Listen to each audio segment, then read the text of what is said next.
केंद्र सरकारने hit and run केस प्रकरणी 10 वर्षे शिक्षा आणि 7 लाख रुपये दंड अशी तरतूद कायद्यात केली आहे. ज्याच्या विरोधात सोमवारपासून माल वाहतूक ट्रक चालकांनी ठिकठिकाणी संप सुरू केला होता. केंद्र सरकारने मोटार ट्रान्सपोर्ट काँग्रेसच्या प्रतिनिधींशी चर्चा केल्यानंतर हा संप मागे घेण्यात आला आहे.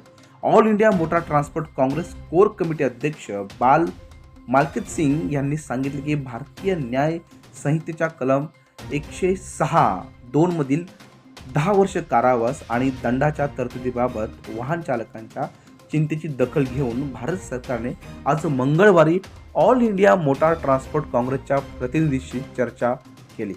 हे नवे कायदे आणि तरतुदी अद्याप लागू करण्यात आलेल्या नाहीत. भारतीय न्याय संहितेच्या कलम 106 मधील तरतुदी लागू करण्यापूर्वी ऑल इंडिया मोटार ट्रान्सपोर्ट काँग्रेसची चर्चा केली जाईल. आम्ही सदैव चालकांसोबत आहोत.